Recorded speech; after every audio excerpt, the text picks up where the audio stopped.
বোনের ছেলে আমাকে বাড়িতে একা পেয়ে যেভাবে আমার সাথে কাজ করল, গল্পটি সম্পূর্ণ শুনলে আপনাদের মেশিন দিয়ে পানি চলে আসবে, আপনারা হাতের কাজ করতে বাধ্য হবেন। তাই হাতের কাজ করার আগে হাতের কাছে অবশ্যই টিস্যু রাখবেন। যখন আমার বয়স 20 বছর ছিল, তখন আমার বাবা মা কয়েকদিনের জন্য বিদেশে গিয়েছিলেন। এই সময় আমার মাসি শালিনী আমাদের বাড়িতে থাকতে এসেছিলেন। আমার মাসি ছিলেন 18 বছর বয়সী একজন আত্মবিশ্বাসী এবং সুন্দরী মহিলা। তিনি সবসময় আমার যত্ন নিতেন। অনেক সময় তিনি আমাকে নিজে গোসল করানোর চেষ্টা করতেন, যেন আমি এখনও ছোট শিশু। একদিন মাসি আমার শিশুকালের কথা মনে করিয়ে দিয়ে বললেন, যখন তুমি ছোট ছিলে তখন আমি তোমাকে কাঁধে বসিয়ে ঘুরাতাম কি? তখন আমি লজ্জা পেয়ে বললাম, মাসি, অতীতের কথা বলে আমাকে লজ্জা দিও না কি? তখন মাসি হেসে বললেন, তাহলে এখন তুমি বড় হয়ে গেছ, তাই না? তারপর তিনি আমাকে নিজের কাছে টেনে নিলেন। চলো বন্ধুরা, আমি এই গল্পটি বিস্তারিত বলি। সকাল 7:30। ঠিক তখনই দরজার ঘণ্টা বাজল। আমি গিয়ে দরজা খুললাম, তখন সামনে একজন লম্বা ও অত্যন্ত সুন্দরী মহিলা দাঁড়িয়েছিলেন। তার চোখে মুখে আত্মবিশ্বাস ফুটে উঠছিল। তখনই তিনি হেসে বললেন, এই বাড়িতে কাজের জন্য কেউ ডেকেছিল। এটা কি সঠিক? আমি একটু চমকে গিয়ে বললাম, হ্যাঁ, আমার মা আপনাকে ডেকেছেন। আসুন ভিতরে। তারপর আমি তাকে রান্নাঘর ও অন্যান্য জায়গা দেখালাম। আশ্চর্যের বিষয় ছিল, তিনি বাড়ির প্রতিটি কোণ কয়েক মিনিটের মধ্যেই বুঝে নিলেন। তারপর আমি মাকে ফোন করে বললাম যে কাজের মেয়ে এসে গেছে এবং সে সবকিছু ভালোভাবে সামলাচ্ছে। মা বললেন, এখন আর কোনো চিন্তার বিষয় নেই, তিনি সব সামলাবেন গু। যখন সন্ধ্যা 6টা বাজল, তখন আমি তাকে বললাম যে এখন তিনি যেতে পারেন। তখন তিনি হঠাৎ আমার দিকে এক অদ্ভুত দৃষ্টিতে তাকালেন। তার চোখে গভীর আবেগ ছিল। তিনি বললেন, কখনো ভেবেছ আমি কে? এতে আমি অবাক হয়ে বললাম, আপনি তো এখানে কাজ করতে এসেছেন। আমার মা আপনাকে ডেকেছেন। এছাড়া আর কি জানা প্রয়োজন? তখন তিনি গভীর শ্বাস নিয়ে বললেন, আমি এখানে কাজ করতে এসেছি ঠিকই, কিন্তু এই বাড়ি ও তোমার সাথে আমার একটি গভীর সম্পর্ক আছে। তোমার কি আমার চেহারা চেনা চেনা লাগছে না? তখন তার কথা শুনে আমি চমকে গেলাম। কিন্তু তার চোখে এমন কিছু ছিল যা আমি বুঝতে পারছিলাম না। আমি কিছু বলতে যাচ্ছিলাম, তখন তিনি হালকা হাসি দিয়ে বললেন, তুমি আমাকে চিনতে পারছ না? আমি শালিনী, তোমার দূরের মাসি। কি? এটা শুনে আমি হতবাক হয়ে গেলাম এবং তার কথা আমার মনে গুঞ্জরিত হতে লাগল। তারপর আমার শিশুকালের অস্পষ্ট স্মৃতিগুলো ফিরে আসতে লাগল। ঠিক তখন মাসি আমার মাথায় হাত বুলিয়ে বললেন, যখন তুমি ছোট ছিলে আমি তোমাকে কোলে নিয়ে খাওয়াতাম। তুমি কত শয়তানি করতে, মনে আছে? তখন আমি আস্তে বললাম, মাসি, সত্যি বলতে আমি আপনাকে চিনতে পারিনি, কিন্তু আপনার কথা শুনে এখন সব মনে পড়ছে। আপনি আমাকে কত ভালোবাসতেন। তখন মাসির চোখে মমতা ফুটে উঠছিল। তিনি বললেন, সময় বদলে যায়, স্মৃতি অস্পষ্ট হয়ে যায়, কিন্তু সম্পর্ক কখনো শেষ হয় না। তুমি এখন বড় হয়ে গেছ, কিন্তু আমার চোখে তুমি এখনও সেই ছোট শিশুই। সেই মুহূর্তে আমি আবেগাপ্লুত হয়ে মাসিকে জড়িয়ে ধরি। তখন আমার মনে হল যেন মায়েরই কোনো অংশ আমি আবার পেয়ে গেছি। কিছুক্ষণ পরে মাসি বললেন, আমি এখানে শুধু কাজ করতে আসিনি। যদি আমি এখানেই থাকি তাহলে তোমারও সুবিধা হবে। তোমার মা বলেছিলেন যে তোমার অনুমতি ছাড়া আমি কিছু করব না। কি? তখন আমি কিছু ভেবে বললাম, মাসি, আপনি এখানেই থাকুন। আপনাকে আশায় আর কষ্ট করতে হবে না। কি? তারপর আমি মাকে ফোন করে সব বললাম। তখন মা খুশি হয়ে বললেন, শালিনী মাসি তো আমাদের পরিবারেরই সদস্য। তোমার যা ভালো লাগে তাই করো। আমিও মনে করলাম যে এটাই ঠিক। তারপর আমি মাসিকে বাড়িতে একটি আলাদা রুম দিলাম। কিন্তু আমি দেখলাম যে তার কাছে বেশি জিনিসপত্র নেই। তাই আমি মায়ের আলমারি থেকে কিছু পুরনো শাড়ি বের করে মাসিকে দিলাম। তারপর আমি বললাম, মাসি, এই শাড়িগুলো মায়ের, কিন্তু আপনারও ভালো লাগবে। আপনি মায়ের রুমে গিয়ে কাপড় বদলে নিন। সেদিন আমার জীবনে একটি নতুন স্মৃতি তৈরি হল। মাসি শুধু আমাদের বাড়িতে নয়, আমার জীবনেও আবার নিজের জায়গা করে নিয়েছিলেন। তখন মাসি হাসতে হাসতে শাড়ি নিয়ে মায়ের রুমের দিকে চলে গেলেন, আর আমি আমার অন্যান্য কাজে ব্যস্ত হয়ে গেলাম।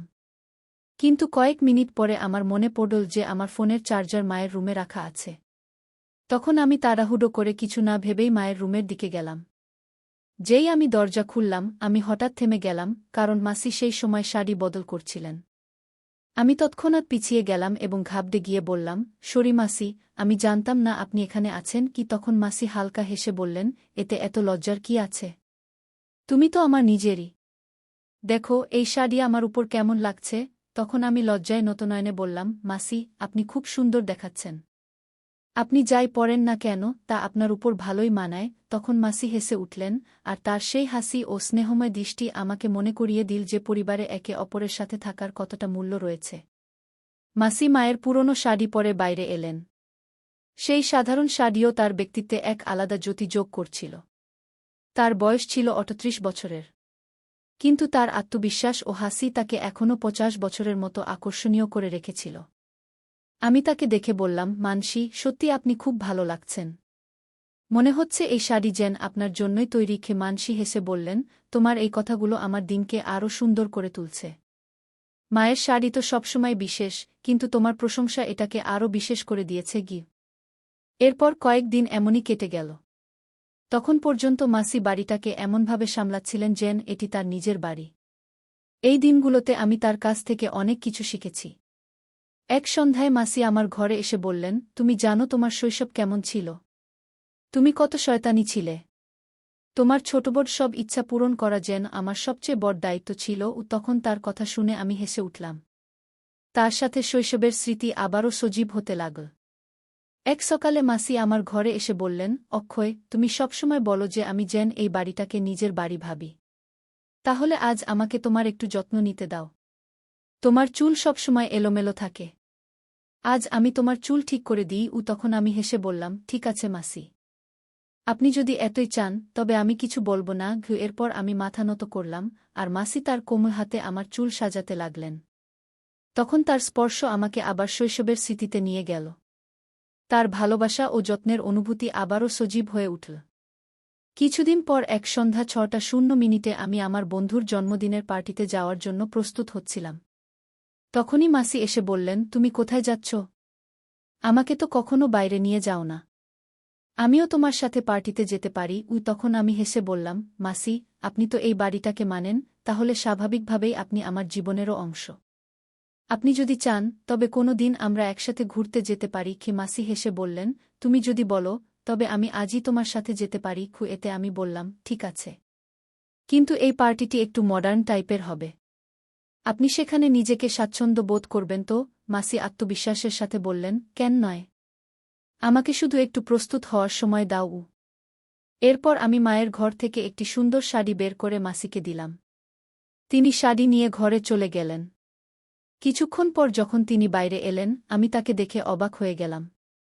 তিনি শাড়ি এমনভাবে পরেছিলেন যে তার সৌন্দর্য আরও ফুটে উঠেছিল। হালকা মেকআপে তিনি তার বয়সের চেয়ে অনেক ছোট দেখাচ্ছিলেন। তার আত্মবিশ্বাস ও সৌন্দর্য পুরো পরিবেশকে আলোকিত করছিল। যখন তিনি আমার দিকে আসছিলেন, তখনই হঠাৎ তার স্যান্ডেল পিছলে গেল, আর তিনি হোঁচট খেলেন। তখন আমি তৎক্ষণাৎ তাকে ধরে ফেলার চেষ্টা করলাম। কিন্তু সেই মুহূর্তের মধ্যে এক অদ্ভুত নিস্তব্ধতা ছড়িয়ে পড়ল। তবে মাসি দ্রুতই সামলে নিলেন এবং তার স্যান্ডেল খুলে একপাশে রেখে দিলেন। তখন আমি হেসে বললাম, মানসী, আপনি সত্যিই খুব ভালো লাগছেন। কিন্তু দয়া করে হিল পরবেন না। আপনাকে সামলাতে হবে। এতে মাসি হেসে বললেন, ঠিক আছে অক্ষয়, আমি ফ্ল্যাট স্যান্ডেল পরে যাব। এরপর আমরা দুজন গাড়িতে বসে পার্টির উদ্দেশ্যে রওনা হলাম। পথে আমি লক্ষ্য করলাম মাসির মুখে এক অন্যরকম আনন্দ ছিল। যখন আমরা পার্টিতে পৌঁছলাম, তখন আমার বন্ধুরা মাসিকে দেখে তাকে আমার গার্লফ্রেন্ড ভেবে নিল। আমি তাদের ভুল ভাঙানোর চেষ্টা করছিলাম। কিন্তু মাসি শুধু হালকা হাসির সাথে সবকিছু মজায় উড়িয়ে দিচ্ছিলেন। সেদিন আমি অনুভব করলাম মাসি শুধু আমার মায়ের বোন নন, বরং আমার জীবনেরও একটি বিশেষ অংশ। পার্টি শেষে যখন আমরা বাড়ি ফিরছিলাম, তখন মাসি হেসে বললেন, অক্ষয়, আজকের দিন সত্যিই খুব সুন্দর ছিল। অনেক দিন পর আমি নিজেকে আলাদাভাবে অনুভব করেছি। এসব তোমার কারণেই হয়েছে।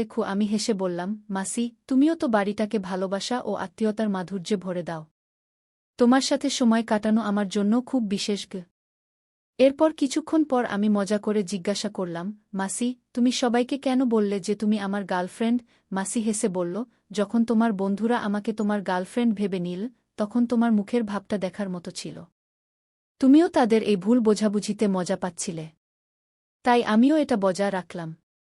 কিন্তু যদি তোমার খারাপ লেগে থাকে তাহলে শরিক। তারপর তিনি আস্তে করে বললেন, আমি তো তোমাকে চিনি যখন তুমি মাত্র ১ বছরের ছিলে। তোমার সব অভ্যাস আমি জানি। কিন্তু চলো, এখন আমরা বন্ধু হতে পারি। বয়সে আমি বড় হতে পারি, কিন্তু বন্ধুত্বে কোনো বয়সের সীমা থাকে না। এতে আমি হেসে বললাম, যদি আমরা বন্ধু হই তাহলে এখন আমি তোমাকে মাসি বলে ডাকব না। তোমার নাম ধরে ডাকব। এতে মাসি মুচকি হেসে বললেন, ঠিক আছে। এখন থেকে তুমি আমাকে সরাসরি শালিনী বলে ডাকতে পারো। যখন তিনি এটা বললেন তখন তার মুখে একটু লজ্জার হাসি ছিল। এতে আমার মনে হল আমাদের সম্পর্কে একটা নতুন মোড় নিল। তারপর আমরা এভাবেই হাসিখুশি করে বাড়ি ফিরে এলাম। পরের দিন সকালে যখন আমি কলেজে যাওয়ার জন্য প্রস্তুত হচ্ছিলাম তখন কোনো শার্ট পরব তা নিয়ে চিন্তিত ছিলাম। এমন সময় শালিনী ঘরে এল এবং বলল, তুমি তোমার মাকে ফোন করছো কেন? আমি আছি না। যেটা দরকার আমি সাহায্য করতে পারি কি? তারপর তিনি আমার জন্য একটা শার্ট বের করে বললেন, এটা পরো, তোমার উপর খুব ভালো লাগবে কি? তার পছন্দ আমার খুব ভালো লেগেছিল। সেই দিন যখন আমি কলেজে গেলাম তখন নিজের মধ্যে একটা নতুন আত্মবিশ্বাস অনুভব করলাম। মনে হলো তার সঙ্গে এই নতুন বন্ধুত্ব আমাকে আরও ভালো মানুষ বানাচ্ছে। তারপর রাত 9:00 যখন আমি পড়াশোনা করছিলাম শালিনী এসে বলল, তুমি খুব ক্লান্ত দেখাচ্ছ। আয় আমি তোমার মাথায় তেল দিয়ে দিই কি? তার এই কথায় এক অন্যরকম গরমায়াত আর যত্নের অনুভূতি ছিল। তারপর যখন তিনি আমার চুলে আঙুল বুলানো শুরু করলেন আমি পুরোপুরি শান্ত বোধ করতে লাগলাম। তখন তার হালকা স্পর্শ যেন আমার সব ক্লান্তি দূর করে দিচ্ছিল। আমার মনে নেই আমার মা কখনো এভাবে আমার মাথায় হাত বুলিয়েছেন। তিনি সবসময় তার কাজে ব্যস্ত থাকতেন। কিন্তু আজ শালিনী তার স্নেহ আর যত্নে আমাকে এক অনন্য শান্তি দিলেন। আমি তার কোলে মাথা রেখে গভীর ঘুমে ঘুমিয়ে পড়লাম। সকালে যখন আমার ঘুম ভাঙল তখন দেখলাম শালিনী আমার পায়ের কাছে শুয়ে আছে। এটা দেখে আমার অদ্ভুত লাগল। আমি তাকে জাগালাম এবং অবাক হয়ে জিজ্ঞেস করলাম, তুমি এখানে আমার পায়ের কাছে কেন শুয়েছিলে? তখন তিনি হালকা হেসে বললেন, গত রাতে যখন আমি তোমার মাথায় তেল দিচ্ছিলাম তখন আমারও ঘুম পেয়ে গেল।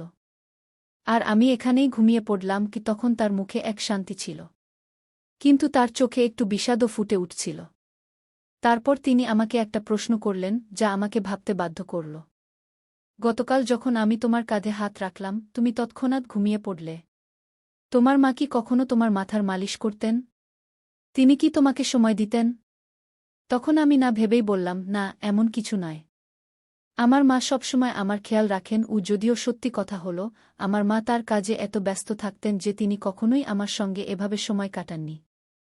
কিন্তু আমি এটা মানতে চাইনি, তাই মিথ্যা বললাম। শালিনী হালকা করে মাথা নাড়লেন এবং কিছু না বলেই ঘর থেকে বেরিয়ে গেলেন।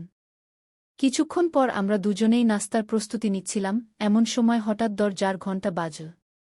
তখন আমি বুঝতে পারলাম মা বাবা বাড়ি ফিরে এসেছেন। আমি খুশিতে দরজার দিকে ছুটে গেলাম এবং তাদের দেখে জড়িয়ে ধরলাম। যখন বাবা ভেতরে এলেন এবং শালিনীকে দেখলেন তখন তার দৃষ্টি এক পলকের জন্য আটকে গেল। তখন বাবা তাকে মাথা থেকে পা পর্যন্ত গভীরভাবে দেখলেন, যেন কিছু ভাবছেন। এটা দেখে আমি একটু অবাক হলাম। তারপর মা শালিনীকে জড়িয়ে ধরলেন। এটা দেখে ভালো লাগল যে তাদের মধ্যে একটা ভালো সম্পর্ক ছিল। কিন্তু বাবার ভাবভঙ্গি একটু আলাদা লাগছিল। মনে হচ্ছিল তার মনে কিছু চলছে।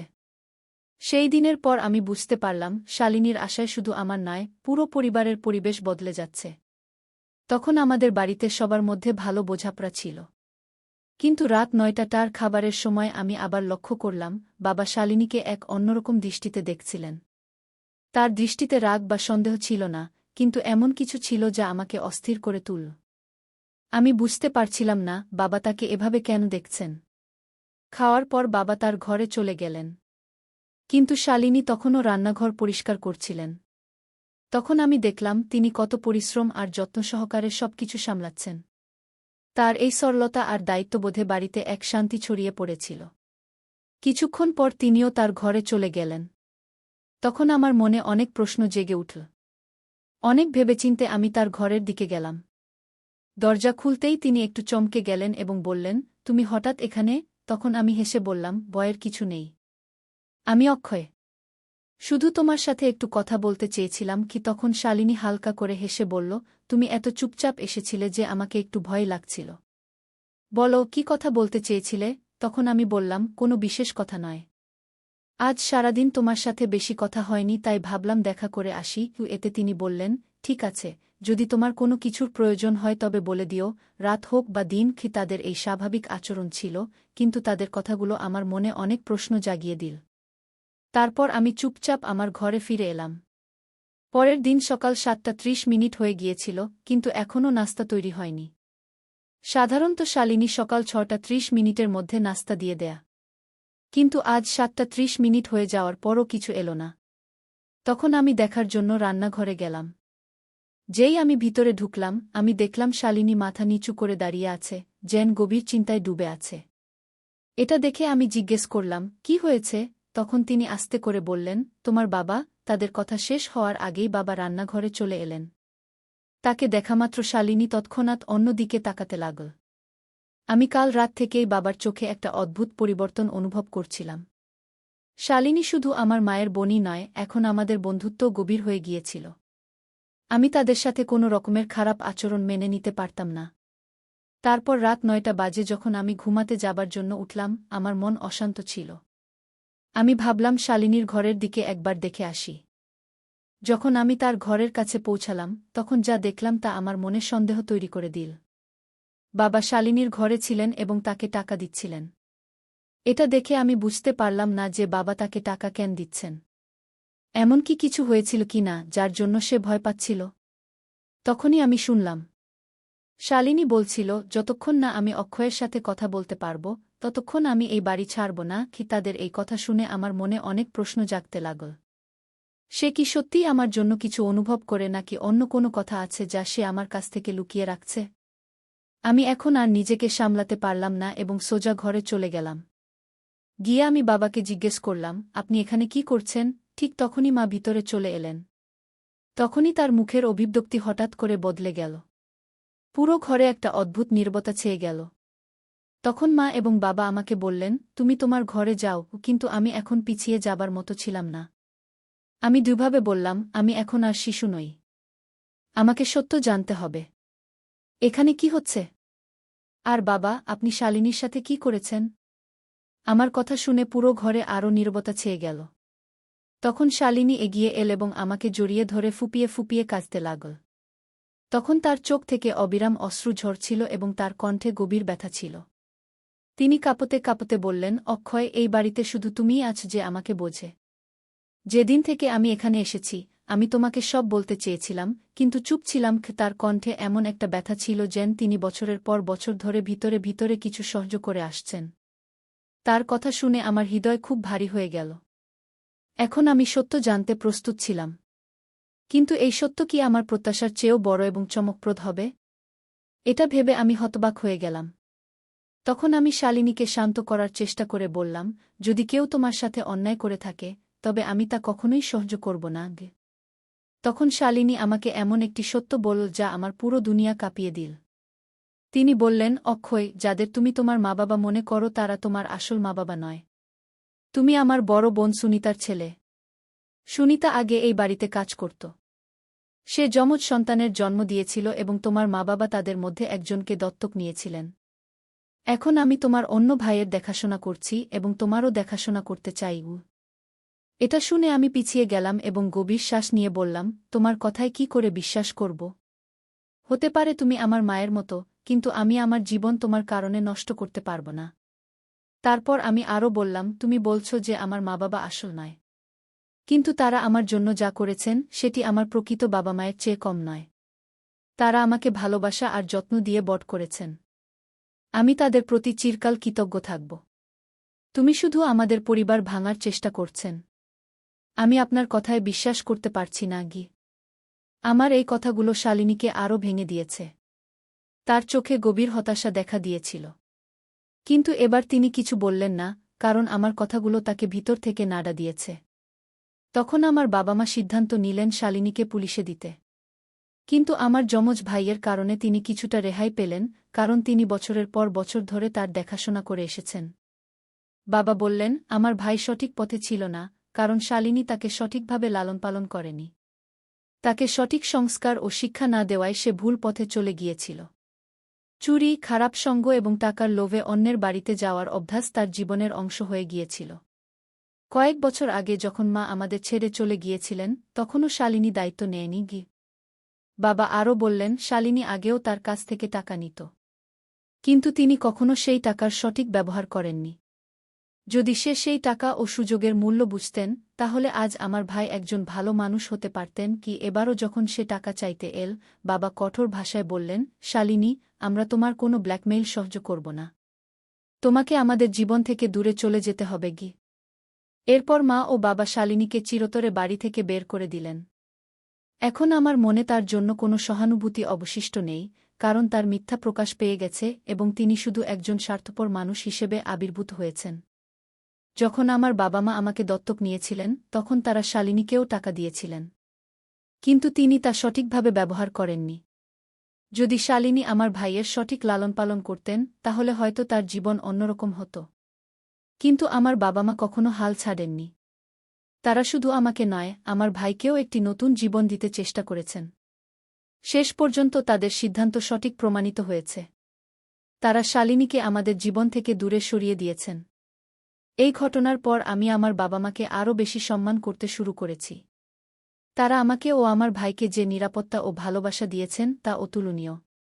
যদি শালিনীর মিথ্যা সময়মতো প্রকাশ না হতো, তাহলে আমিও তার ষড়যন্ত্রের শিকার হতে পারতাম। এই পুরো ঘটনা আমাকে একটি গভীর শিক্ষা দিয়েছে। পরিবার ও সম্পর্কই আসল শক্তি। টাকা ও লোভ কিছু সময়ের জন্য সুখ দিতে পারে, কিন্তু সম্পর্কের আসল মূল্য অনেক গভীর। এটি শুধু একটি ঘটনা নয়, বরং একটি শিক্ষা যা আমার জীবনের দৃষ্টিভঙ্গি বদলে দিয়েছে। শালিনী সবসময় তার স্বার্থ নিয়ে ভেবেছে, কিন্তু তিনি কখনো বুঝতে পারেননি যে সত্যিকারের সম্পর্ক কী।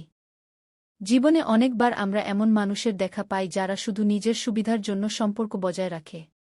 কিন্তু আমার বাবা মা সবসময় শিখিয়েছেন যে সম্পর্ক ভালোবাসা ও বিশ্বাসের উপর গড়ে ওঠা উচিত।